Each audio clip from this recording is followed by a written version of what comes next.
गैर बराबरी को देखते हुए उन्होंने क्या करा, उन्होंने उसको खत्म करने के लिए सिख धर्म का शुरुआत करी और गुरु का लंगर शुरू करा। गुरु का लंगर मतलब क्या था कि एक जगह बैठ के सब लोग खाना खाएंगे। तो साथियों, आज हो सकता है ये कुछ लोगों को बहुत आसान लगे, लेकिन गुरु नानक का जो जब तक वो जीवित थे 1469 से 1539 तक वो जीवित थे, उस टाइम पे ऐसा सिस्टम रखना एक बहुत बड़ी बात थी। तो आदि ग्रंथ अगर आप पढ़ेंगे तो उसमें लिखा है, फक्कड़ जाति फक्कड़ ना हो, सबका जिया एक छांव। हम सारे लोग हैं, अलग अलग जातियों में बैठे हैं, अलग अलग जगह बैठे हुए हैं, लेकिन हम एक आसमान के नीचे रहते हैं, हम एक ही लोग हैं। ये गुरु नानक ने दिया। तो उस टाइम पे अगर आप सोचेंगे तो कितना बड़ा मैसेज था। लेकिन आज हम क्या देख रहे हैं? आज हम ये देख रहे हैं, पंजाब के साथी आपको बताएंगे कि अलग अलग जातियों के अलग अलग आपको अलग अलग गुरुद्वारे मिलेंगे। तो साथियों, एक और अगर आप एग्जाम्पल लें महावीर का, अगर आप एग्जाम्पल लें महावीर जैन का, तो जो महावीर जैन के फादर थे उनका नाम सिद्धार्थ था। वो 4 क्लैन के राजा थे, नैता, ऐनवार, ज्ञात और जनात्री। ये 4 क्लैन के वो राजा थे। लेकिन उन्होंने नया धर्म शुरू करा, उन्होंने वेदों को नकारा।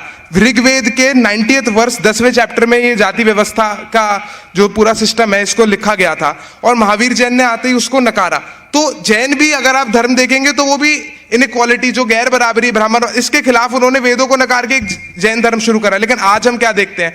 आज उसी धर्म में प्यू रिसर्च सेंटर, जो अमेरिका का एक रिसर्च सेंटर है, उसने एक रिसर्च करी और उसमें पाया कि भारत में 21% ऐसे लोग हैं जो चाहते हैं कि शेड्यूल कास्ट उनका नेबर भी ना हो, उनका पड़ोसी भी शेड्यूल कास्ट ना हो। और जैनों में उन्होंने देखा कि 41% ऐसे लोग हैं जो कहते हैं कि हमको शेड्यूल कास्ट अपना नेबर भी नहीं चाहिए।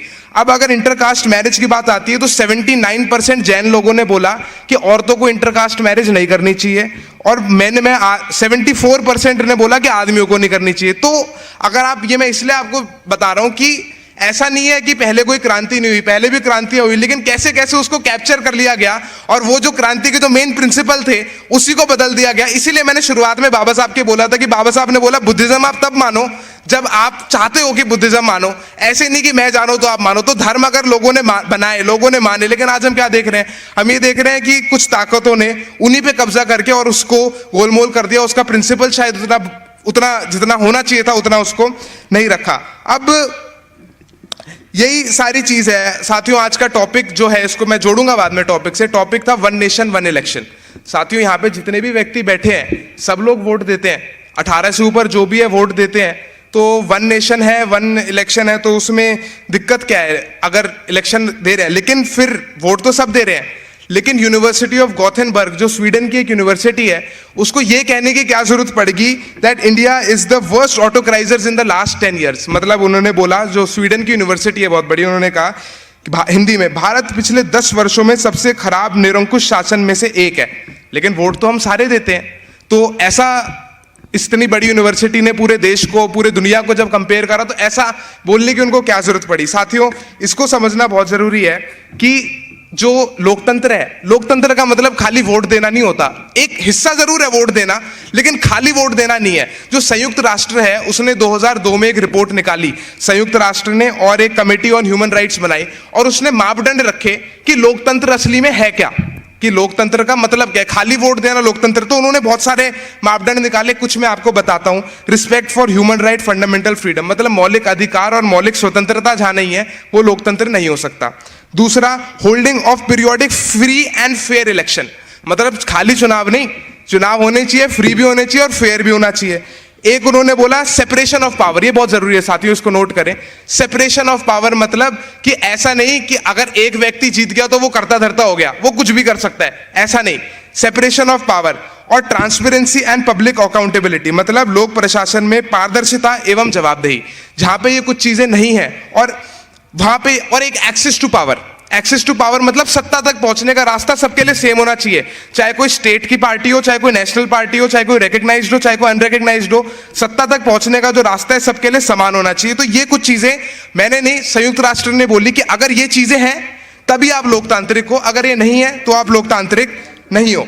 तो साथियों, जो हमारे महापुरुषों का जो आंदोलन है वो एक समानता का आंदोलन है। वो एक, बाबा साहब ने क्या बोला 25 नवंबर 1949 को, बाबा साहब ने बोला दैट अगर सोशल डेमोक्रेसी नहीं है तो पॉलिटिकल डेमोक्रेसी नहीं होगी। ये आप सबको कई बार कई लोग बता चुके हैं। सोशल डेमोक्रेसी में उन्होंने क्या बोला, मतलब जहां पे स्वतंत्रता, समानता और भाईचारा नहीं है, वहां पे डेमोक्रेसी नहीं हो सकती। अब हमारे जितने भी महापुरुष हैं, महान व्यक्ति जितने भी हमारे हुए, उनका आंदोलन किस चीज का था? उनका आंदोलन स्वतंत्रता, समानता और भाईचारे का था। मतलब उनका आंदोलन इस देश में लोकतंत्र स्थापित करने का आंदोलन था। लेकिन आज उनको किस तरीके से देखा जाता है कि अगर हमारा कोई लीडर, अगर हमारा कोई कहीं पे भी कहीं कोई पॉलिटिक्स में जाता है, तो अगर कोई शेड्यूल कास्ट है तो उसको बोलेंगे जी दलित नेता है। अगर कोई शेड्यूल ट्राइब है बोलेंगे ट्राइबल लीडर है। कोई ओबीसी का है तो बोलेंगे बैकवर्ड लीडर है। लेकिन उनने जो हमारे महापुरुष थे, उन्होंने तो स्वतंत्रता, समानता और ये भाईचारे का जो इन्होंने आंदोलन चलाया, बाबा साहब ने बोला इसके बिना डेमोक्रेसी नहीं हो सकती, लोकतंत्र नहीं हो सकता। तो ये जो पूरा आंदोलन है, ये तो हमारे जो महापुरुष है, इन्होंने ही लोकतंत्र स्थापित करा इस देश में। लेकिन ये हमको थोड़ा बताने में उस तरीके तक हम तक ये बात नौ में ही पहुंच पाई। अब मैं वापस आपको लेके आ रहा हूं सेपरेशन ऑफ पावर पे। जो संयुक्त राष्ट्र ने बोला कि अगर सेपरेशन ऑफ पावर नहीं है, अगर जो ताकत है उसमें अगर बंटवारा नहीं है, तो आप उस देश को एक डेमोक्रेसी, लोकतंत्र आप उसको नहीं कह सकते। अब ऐसा क्यों, सेपरेशन ऑफ पावर इतना जरूरी क्यों है? ये आज का कॉन्सेप्ट नहीं है। 1887 में लॉर्ड एक्टन थे, ब्रिटिश वो एक पॉलिटिशियन थे, हिस्टोरियन थे। उन्होंने एक चिट्ठी लिखी एक क्रिश्चियन बिशप को। उसमें उन्होंने लिखा सेपरेशन ऑफ पावर क्यों जरूरी है, इस पे बता रहा हूं। उसमें उन्होंने लिखा इंग्लिश में, power tends to corrupt and absolute power corrupts absolutely. उन्होंने ये लिखा, इसका मतलब हिंदी में, शक्ति भ्रष्ट करती है और पूर्ण शक्ति पूर्णतः भ्रष्ट करती है। और साथियों, जहां पूर्णतः भ्रष्टाचार हो वहां कभी लोकतंत्र नहीं हो सकता। इसीलिए जो सेपरेशन ऑफ पावर है उसको उन्होंने एक डेमोक्रेसी, लोकतंत्र के अंदर इतना महत्वपूर्ण दर्जा दिया। और साथियों, अब अगर आज का टॉपिक सब इसको जोड़े, वन नेशन वन इलेक्शन। अब अगर वन नेशन वन इलेक्शन हो जाए, फॉर एग्जाम्पल हो जाए, तो फिर इसका फायदा किसको होगा? इससे क्या होगा, एक बारी में ही हर जगह पे एक ही शासन हो जाएगा। तो क्या सेपरेशन ऑफ पावर बचेगा? ये एक सोचने वाली चीज है। एक साथ चुनाव हो गया। अब कई लोग साथी ये भी बोलेंगे, और बिल्कुल सवाल भी करना चाहिए, कई लोग ये भी बोलेंगे कि जी विधानसभा में अलग लोग वोट कर देंगे अलग लीडर को, और लोकसभा में अलग लीडर को वोट कर देंगे। ये भी एक आर्ग्यूमेंट है। लेकिन आज की देश में जो दिशा है वो कोई प्रिंसिपल या किसी इशू पे वोटिंग तो होती नहीं। वोटिंग तो आजकल हम सबको पता है कि फेस पे होती है, और फेस पे अगर वोटिंग होती है तो किसको फायदा होता है ये भी आप लोगों को बहुत अच्छे से पता है। बाबा साहब ने क्या बोला था? बाबा साहब ने ही अपने 25 नवंबर 1949 को बोला कि धर्म में भक्ति आत्मा की मुक्ति का मार्ग हो सकता है, लेकिन राजनीति में भक्ति या न्याय पूजन, पतन और अनंतता तानाशाही का निश्चित मार्ग है। मतलब कि अगर राजनीति में भक्ति होने लग जाए, अगर एक ही फेस पे हमेशा, अगर एक ही जगह पे आप हमेशा वो चलाते रहे, एक ही चीज पे हमेशा, अगर एक ही को आप हीरो मान लेंगे, तो वो कहां लेके जाएगा? ये 25 नवंबर 1949 को बाबा साहब ने आपको स्पष्ट रूप से बता दिया। लेकिन ये तो चलो एक बात हो गई बोलने वाली। इस पे स्टडी क्या कहती है कि अगर 7 चुनाव होते हैं तो कौन जीतता है, इसका फायदा किसको होता है? ये इस पे स्टडी, साइंटिफिक स्टडी क्या कहती है? तो एक centre for study of developing societies है और IDFC इंस्टीट्यूट है। इसने सारे चुनावों को एनालाइज करा 1989 से लेके सारे चुनावों को, और इन्होंने देखा 31 बार बहुत जगहों पे लोकसभा और विधानसभा के चुनाव साथ हुए हैं, और 31 में से 24 बार जो मेजर बड़ी पॉलिटिकल पार्टी है, जो बड़ी पॉलिटिकल पार्टी है, जो नेशनल, जो बड़ी पॉलिटिकल पार्टी है, वो हमेशा दोनों जगह जीती। उनका वोटिंग परसेंटेज दोनों जगह, जो नेशनल पार्टी था उन दोनों का जगह सेम था। अब ये जो ट्रेंड है, इन्होंने जब परसेंटेज में देखा तो 77% चांस है कि अगर लोकसभा और विधानसभा के चुनाव साथ होते हैं तो 77% चांस है कि दोनों जगह सेम ही पार्टी आएगी। इसका ये साइंटिफिक इन्होंने रीजन दिया। और ये जो trend of choosing same party है, ये बीते कुछ सालों में बढ़ता गया। कैसे? आप देखें 1999 में 68% चांस था कि अगर लोकसभा विधानसभा के चुनाव साथ हो रहे हैं तो 68% चांस था कि सेम पार्टी आएगी। फिर 2004 में वो 77 हो गया, 2009 में वो 76 हो गया, और 2014 में वो 86% हो गया। मतलब 86% चांस है कि सेम पार्टी आएगी अगर वन नेशन वन इलेक्शन होता है। तो इसको आप जोड़ के देख लीजिए सेपरेशन ऑफ पावर से। अब ये क्या चीज है साथियों?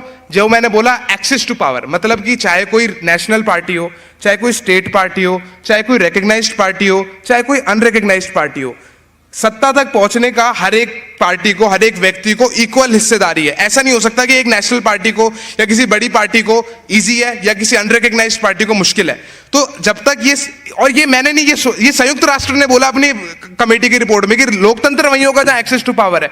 तो ये जो पूरी चीज है ये लोकतंत्र के खिलाफ है, एक्सेस टू पावर के खिलाफ है, सेपरेशन टू पावर के खिलाफ, सेपरेशन ऑफ पावर्स के खिलाफ है। लेकिन चलो मान लिया ये खिलाफ है, अगर मान लेते हैं तो क्या इस ग्राउंड पे इसको रोका जा सकता है? अगर ये सेपरेशन ऑफ पावर लोकतंत्र के खिलाफ है, तो मैं आपको बता दूं कि सुप्रीम कोर्ट की आज तक की हिस्ट्री में जो सबसे बड़ी जजों की बेंच रही है, न्यायपीठ रही है, वो केशवानंदा भारती की रही है। 13 जज थे उसमें। तो Kesavananda Bharati versus state of Kerala में 13 जो जज थे, उन्होंने बोला कि अगर आप संविधान में कोई भी अमेंडमेंट लाते हो, देखो अमेंडमेंट का पावर दिया संविधान ने, बाबा साहब ने बोला आप संविधान को बदल सकते हो, लेकिन जब आप संविधान को बदलते हो तो आप उसका मूल ढांचा, जो उसका बेसिक स्ट्रक्चर है, आप उसको नहीं छेड़खानी उसके साथ कर सकते। अब बेसिक स्ट्रक्चर में क्या है? बेसिक स्ट्रक्चर में आ गया आपका, बहुत सारी चीजें हैं, लेकिन federal character, separation of power को दो तरीकों से उसको रखा बेसिक स्ट्रक्चर में। सुप्रीम कोर्ट की 13 जज बेंच ने उन्होंने बोला कि अगर कोई फेडरल कैरेक्टर मतलब कि जो सेंटर और स्टेट में जो पावर का डिवीजन है, अगर कोई उसको छेड़खानी करेगा उसमें, तो वो बेसिक स्ट्रक्चर को खाएगा। लेकिन अगर सेम ही पार्टी, अगर हर जगह कोई ऐसी स्कीम आए जो सेम ही ऐसे, जो स्टैटिस्टिकली, क्योंकि मैंने आपको आईडीएफसी की रिपोर्ट बताई, जो ये करे कि एक ही पार्टी हर जगह आती रहे, तो अगर ऐसी कोई स्कीम आए तो क्या वो फेडरल सिस्टम के अनुकूल है या प्रतिकूल है, उसके साथ है या उसके खिलाफ है? और अगर उसके खिलाफ है तो क्या जो सुप्रीम कोर्ट की जो केशवानंद भारती की जजमेंट है 13 जजों की, तो क्या ये उसके खिलाफ है? और अगर खिलाफ है तो वो बिल्कुल इलीगल है और उसको हटा देना चाहिए। अब साथियों, पूरे संविधान में अगर आप देखेंगे तो पूरे संविधान में ऐसा नहीं है कि अगर एक पार्टी एक बार चुनाव जीत जाए तो वो जो चाहे वो कर ले। पूरे संविधान में आपको सेपरेशन ऑफ पावर, जो बंटवारा है पावर का, जो उसके आपको एग्जाम्पल मिलेंगे। आपको कुछ एग्जाम्पल देता हूं, 2 आर्टिकल के एग्जाम्पल देता हूं। आर्टिकल 80 आप देखें संविधान का। आर्टिकल 80 में क्या है कि राज्यसभा के मेंबर का कैसे चुनाव होगा।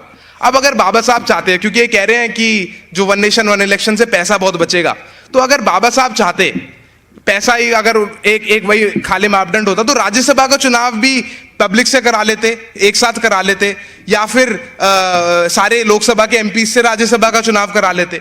उसमें एमएलएस को पावर देने की जरूरत क्या थी? एमएलएस की वोट देने की क्या जरूरत थी?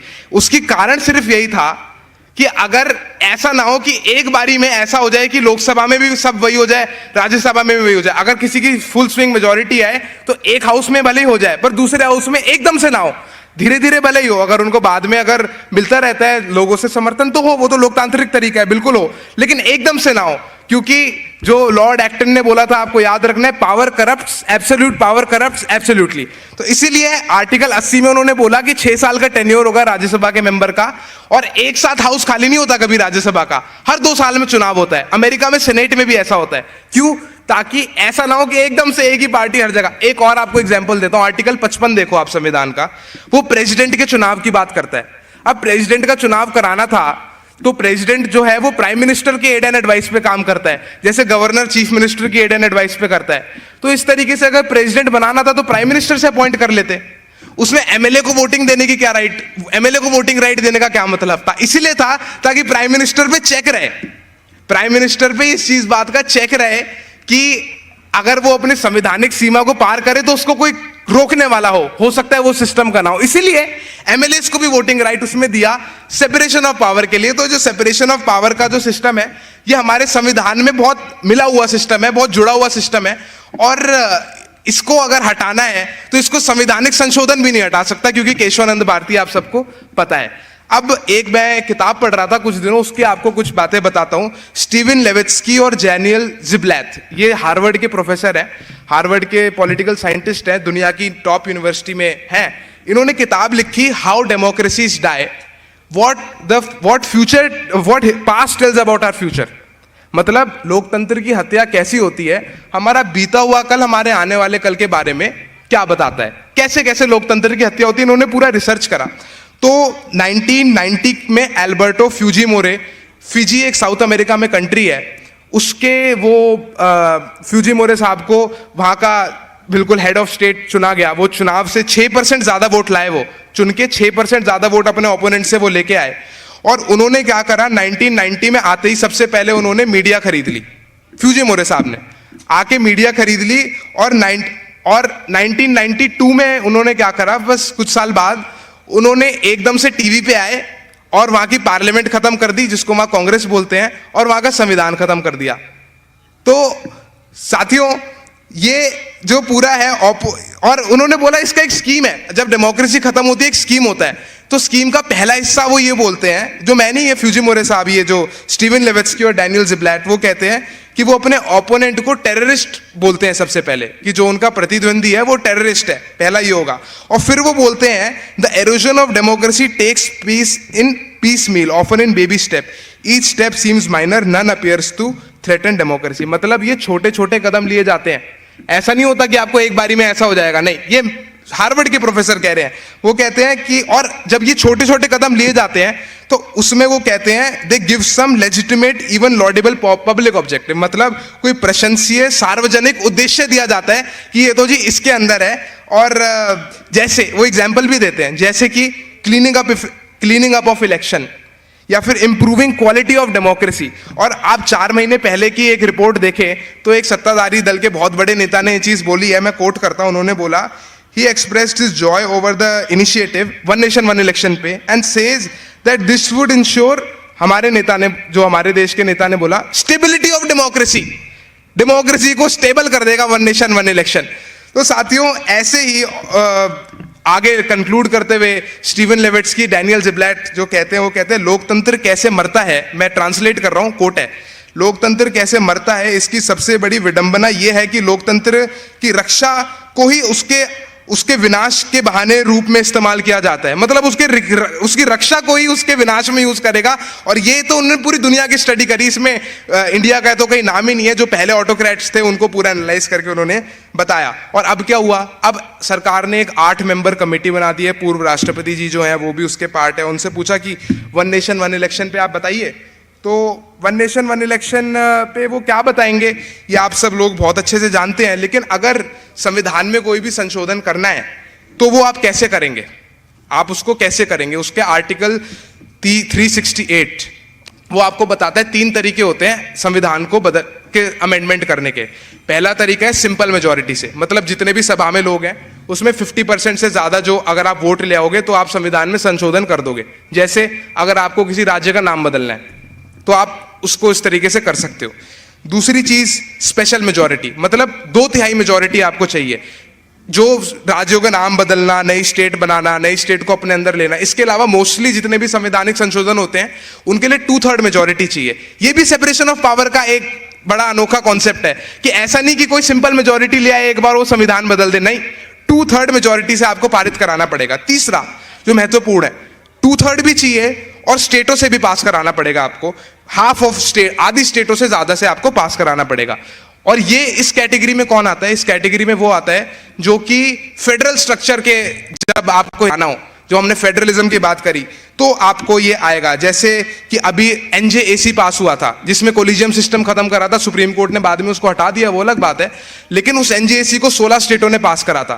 तो जस्टिस BS चौहान जो लॉ कमीशन के चेयरमैन थे, उन्होंने 2018 में रिपोर्ट दी और उन्होंने बोला कि अगर आपको वन नेशन वन इलेक्शन लाना है तो आपको खाली संसद में पास कराने से नहीं होगा, आपको ये स्टेट्स में भी उसको पारित कराना पड़ेगा। ऐसा क्यों कराना पड़ेगा, क्योंकि 172 पढ़े आप संविधान का, आर्टिकल 172 वो कहता है कि स्टेट असेंबली का जो ड्यूरेशन है वो 5 साल होगा, 5 साल उसका ड्यूरेशन होगा। आप तेलंगाना का एग्जाम्पल लेते हैं, तेलंगाना में अभी चुनाव हुए, अगर वन नेशन वन इलेक्शन कराना है तो 172 तो कहता है 5 साल होगा, तो वो तो नहीं करा पाएंगे। तो उसमें आप जब तक उसको नहीं बदलोगे, और आप बदलोगे कैसे, क्या तेलंगाना में जी 1 साल भी नहीं होगा और कहीं पे 4 साल होगा, कहीं पे 3 साल होगा, तो पूरा ये एक इलॉजिकल। अब 174 आप पढ़े संविधान का, 174 कहता है कि गवर्नर डिसॉल्व कर सकता है असेंबली को अगर चाहे तो, पर उसके लिए चीफ मिनिस्टर को रेकमेंड करना पड़ेगा। जब तक चीफ मिनिस्टर नहीं बोलेगा नहीं करेगा। अब चीफ मिनिस्टर अगर कोई नहीं बोले तो कि मेरे को तो जी नहीं कराना, अगर चीफ मिनिस्टर ने मना कर दिया तो क्या आप इमरजेंसी, क्या आप प्रेसिडेंट रूल लगाएंगे देश में? प्रेसिडेंट रूल का आर्टिकल है 356 कहता है प्रेसिडेंट रूल तब लग सकता है जब जो स्टेट में गवर्नमेंट है वो संविधान के अनुरूप ना चल रही हो। तो ऐसा तो है नहीं, तो क्या आप या तो झूठ बोलेंगे या तो ये है, या आपको 356 में ही बदलाव करने पड़ेंगे। और अगर मान लो आपने वन नेशन वन इलेक्शन करा लिया, 1 साल बाद अगर सरकार टूट गई फिर, तो क्या आप 4 साल का और इंतजार करेंगे कि 4 साल बाद फिर चुनाव होंगे तो फिर हम सबके साथ कराएंगे? और वो भी आप नहीं कर सकते क्योंकि आप आर्टिकल 356 फिर से पढ़ो, उसमें ये लिखा है कि मैक्सिमम स्टेट में इमरजेंसी 3 साल के लिए लगती है, उससे ज्यादा नहीं लगा सकते, तो वो भी आप नहीं कर सकते। तो साथियों ये जो पूरा जो सिस्टम है, और 1 साल से ज्यादा अगर आपको वो करानी है, अगर 1 साल से ज्यादा इमरजेंसी लगानी भी है तो उसके लिए भी आपको या तो पूरे देश में इमरजेंसी होनी चाहिए या फिर इलेक्शन कमीशन ये लिख के दे कि ये जी चुनाव हम नहीं करा सकते, ऐसा भी नहीं है। तो ये जो पूरी चीजें हैं बहुत वाइड स्केल, इसमें एक तो बेसिक स्ट्रक्चर के खिलाफ है, इलीगल है, और अगर हो भी जाए, अगर इलीगल अगर हो भी जाए तो बिल्कुल इलॉजिकल है। इलॉजिकल क्यों है? आप इस देश के इतिहास से देखो, जो पहला 4 इलेक्शन हुए थे 1952, 57, 62, 67, ये 4 इलेक्शन वन नेशन एक साथ विधानसभा और स्टेट असेंबली के साथ ही चुनाव हुए थे, ये 4 जो पहले असेंबली थे। लेकिन उसके बाद क्या हुआ, 1968, 69 में बहुत सारे स्टेट असेंबली टूट गई, 1970 में लोकसभा डिसॉल्व हो गई और उसके बाद इमरजेंसी भी लग गई, तो तब से ये सारा इधर उधर हो गया। फॉर एग्जांपल अगर आपने एक बार कर भी दिया वन नेशन वन इलेक्शन, तो ये कब तक रहेगा, इसकी क्या गारंटी है? हो सकता है आप अभी करें। बिहार में क्या हुआ 2005 में, बिहार में चुनाव होता है फरवरी 2005 में और किसी की सत्ता नहीं आती, तो क्या आप अगले 5 साल वेट करोगे 2010 तक, फिर हम वन नेशन वन इलेक्शन कराएंगे? आप इतने संशोधन लगा रहे हो, इतने संविधान बदल रहे हो, लेकिन बिल्कुल इलॉजिकल। और अगर चलो ये भी मान लो, अब लोकसभा को देखते हैं। लोकसभा में 1990 में चंद्रशेखर जी प्राइम मिनिस्टर बने, 1991 में हार गए, वो लोकसभा का कॉन्फिडेंस उनको नहीं मिला। अब 97 में आई के गुजराल साहब के साथ यही हुआ कि वो बाद में उनको डिसॉल्व करना पड़ा। तो क्या अगर लोकसभा प्राइम मिनिस्टर नहीं रहे, लोकसभा डिसॉल्व अगर करनी पड़ी, तो क्या आप फिर स्टेट असेंबली का क्या वेट करेंगे आप कि जी स्टेट में जब चुनाव होंगे हम तब कराएंगे वन नेशन वन इलेक्शन के हिसाब से? तो ये जो पूरी चीजें हैं साथियों, ये बड़ी समझने की है। और ये स्टेट्स का भी इलेक्शन है तो उस हिसाब से लोकसभा के, तो ये सारी चीजें जो है ये हमको बड़ी सोचनी है। अब मैं जब अमेरिका में था तो मैंने वहां पे एक चीज देखी कि वहां चुनाव बहुत होते थे अमेरिका में लगभग 5 लाख पोस्ट पे चुनाव होते हैं। डिस्ट्रिक्ट लेवल पे जो जजेस होते हैं उन तक के चुनाव होते हैं, और जो प्रोसिक्यूटर होता है, मतलब जो क्राइम करता है उसको, जो वकील जो उसको प्रोसिक्यूट करता है, उसका भी चुनाव होता है। लगभग 5 लाख पोस्ट पे अमेरिका में हर साल चुनाव होते हैं। और अमेरिका में एक और चीज ये है कि जैसे हमारे यहाँ पे राज्यसभा है तो उनके पास सेनेट है, राज्यसभा सेनेट का सेम सिस्टम है, 6 साल टेन्योर, हर 2-2 साल में वो लेके आते हैं, इलेक्शन करते हैं। लोकसभा लेकिन जैसे हमारे यहाँ 5 साल की होती है, वहां पे 2 साल की होती है, हाउस ऑफ रिप्रेजेंटेटिव उनको बोलते हैं। तो मतलब हर 2 साल में उनके लोकसभा के चुनाव हो रहे हैं, 5 लाख पोस्ट वो भर रहे हैं, लेकिन उन्होंने तो कभी नहीं बोला कि हमको वन नेशन वन इलेक्शन चाहिए। लेकिन हम इस चीज को हमारे यहाँ उतने चुनाव तो नहीं होते, लेकिन हम उस चीज को बोल रहे हैं। तो ऐसा क्यों है? अमेरिका में वो क्यों नहीं बोल पाए और यहाँ पे वो ऐसा क्यों बोल रहे हैं? क्योंकि अमेरिका को जो इंडिपेंडेंस मिली वो मिली 4 जुलाई 1776 को, 4 जुलाई 1776 को मिली। और जो ब्लैक लोग थे उनको वोटिंग का अधिकार मिला है 1965 में। तो मतलब 189 ईयर्स के बाद उनके इंडिपेंडेंस के ब्लैक्स को वोटिंग का राइट मिला। आप महिलाओं का देखोगे तो 1776 से लेकर महिलाओं को 1919 में वोट का अधिकार मिला। इसका मतलब 143 ईयर्स के बाद लगभग आपको वोट का अधिकार मिला। तो साथियों ये जो सारे अधिकार हैं वहां पे उन्होंने बहुत संघर्ष करके उनको ये सारे अधिकार मिले। उन्होंने तब जाके, इसीलिए उनको पता है कि अगर वो इस चीज को, चुनाव को छेड़ेंगे, वोटिंग को छेड़ेंगे अगर, तो कहीं उनके खिलाफ कोई क्रांति ना हो जाए। लेकिन शायद हम में उतनी जागरूकता नहीं है, इसलिए इस तरीके के वो चीजें हमारे सामने लाते रहते हैं। और अब अमेरिका की बात छिड़ी है तो एक और चीज जिस पे मैं फोकस करना चाहूंगा वो ये है कि अमेरिका में आज भी सारे चुनाव बैलेट पेपर से होते हैं। और खाली अमेरिका में ही नहीं होते, पूरे दुनिया में 120 ऐसी कंट्री है जहां पे डेमोक्रेसी है। उन 120 कंट्री में से सिर्फ 25 कंट्रियों ने आज तक ईवीएम के थ्रू चुनाव कराया है। उन 25 कंट्रियों में से पहली कंट्री थी 1999 में जर्मनी ने सबसे पहले यूरोप में चुनाव कराया। और उन्होंने ये देखा कि 2005 में, मतलब सबसे पहले ईवीएम जो इंडिया से जो ईवीएम आया जर्मनी में, और 2005 में उनका जो सुप्रीम कोर्ट है, सुप्रीम कोर्ट नहीं बोलते, उसका नाम कुछ अलग है, लेकिन उनके जो हाईएस्ट कोर्ट है, उन्होंने क्या बोला? उन्होंने बोला ये असंवैधानिक है, जो ईवीएम का प्रतिक्रिया ये असंवैधानिक है। अब ये असंवैधानिक क्यों है? उसका कारण ये है, इसलिए उन्होंने कारण नहीं बोला कि ये हैक हो गया, ये कारण हैक हो गया ये नहीं बोला। उन्होंने ये बोला, मैं कोट करता हूं, voting machine does not live up to the constitutional principle of transparency of election, which requires that voting machine be safeguarded against political manipulation or error through procedures that are understandable to average citizen. मतलब आम नागरिक को जब तक समझ नहीं आएगा कि उसका वोट कहाँ जा रहा है, कैसे प्रोटेक्ट हो रहा है, तब तक वो जो वोटिंग का सिस्टम है वो सही नहीं होगा. और इसीलिए हालांकि 2010 में प्रसाद, ग्रोंग्रिप और हेल्डरमैन 3 लोगों ने वोटिंग मशीन को अलग अलग मेथड से टैंपर भी करके वो सब बनाया, और बीजेपी के सुब्रमण्यम स्वामी और जीवीएल नरसिम्हा राव ने ईवीएम के खिलाफ किताब भी लिखी. उस सब को भी छोड़ो, जो हमारे संविधान सभा के मेंबर थे और बहुत बड़े वकील थे, उनका नाम था KM मुंशी. उन्होंने बोला दैट अगर यहाँ डेमोक्रेसी होने वाली है, लोगों तक पावर पहुंचने वाली है, तो लोग इस पोजीशन में होने चाहिए कि वो अपने रिप्रेजेंटेटिव को एक ऐसे मेथड से चुने जो अबव सस्पिशन एंड पार्शियलिटी हो. उन्होंने ये नहीं बोला कि ईवीएम हैम्पर या नहीं, सस्पिशन ही नहीं होना चाहिए. और अगर आप देखोगे तो 19 दिसंबर 2023 को जो इंडिया ग्रुप की पार्टियां हैं, जो ऑपोजिशन की पार्टी है, उन्होंने एक रेजोल्यूशन पास करा है कि अगला चुनाव जो है बैलेट से हो. सीधा बैलेट नहीं बोला, उन्होंने बोला है कि ईवीएम से हो, ईवीएम में डालेंगे तो वो जो स्लिप आएगी उसको आप बैलेट में डालोगे. मतलब उन्होंने कह दिया कि जो पूरा चुनाव है ये बैलेट पेपर के थ्रू हो, इंडिया पार्टियों ने. तो साथियों, जब इतनी आशंकाएं बढ़ रही हैं, इतनी अगर पार्टियों में अगर बहुत ज़्यादा है तो, और हमारे जो संविधान की जो मोरालिटी है, मतलब जो हमारे संविधान की मोरालिटी अगर ये कह रही है कि इस तरीके का सिस्टम नहीं रहना चाहिए, तो इसको हटा देना चाहिए. बल्कि आप 25 जुलाई 2023 का अगर आप पेपर देखोगे तो उसमें बताया गया कि 339 लोग जो हैं वो मर गए सीवर साफ करते हुए, सीवर की लाइन साफ करते हुए. लेकिन ऐसी खबर आप अमेरिका में अखबार पढ़ो, आप वेस्टर्न कंट्रीज में आप अखबार पढ़ो, आपको नहीं मिलेगी ऐसी खबरें वहाँ पे. क्यों नहीं मिलेगी? क्योंकि उनके पास उस चीज़ के लिए टेक्नोलॉजी है.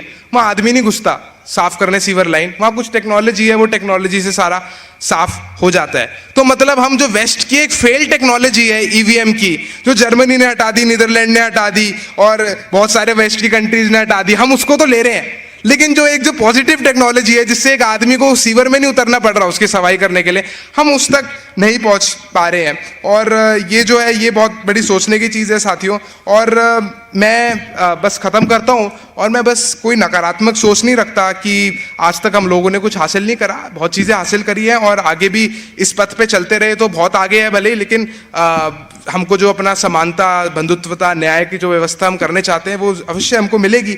लेकिन जो ये है कि ये जो शुरुआत करी है आप लोगों ने, आप यहाँ दूर दूर से आए हैं और सामाजिक न्याय की तरफ ऐसे प्रोग्राम आप लोग लगाते हैं जिनसे एक चेतना बढ़ती है, तो सब आज इस चीज़ से प्रेरित हैं और सब आज जो अधिकार हमको मिले हैं ये तभी हमारे को आज तक बचे हुए हैं, हमारे पास जो भी अधिकार बचे हुए हैं. और आपने मुझे अपना कीमती समय दिया, इतनी जागरूक श्रोता दी, और आप इतनी सर्दी में यहाँ पे आए, अपना पैसा लगा के आए, इसलिए आपका बहुत धन्यवाद. और ये जो आपका त्याग है ये वेस्ट बिल्कुल नहीं जाएगा. और 15 अक्टूबर 1956 को बाबा साहब ने कहा था, हम सम्मान के लिए लड़ रहे हैं, हम मानव जाति को पूर्णता की ओर ले जाने के लिए तैयार हो रहे हैं, और इसके लिए हमको कोई भी कुर्बानी देनी पड़े तो हम उसके लिए तैयार हैं. जय भीम, जय संविधान, जय भारत.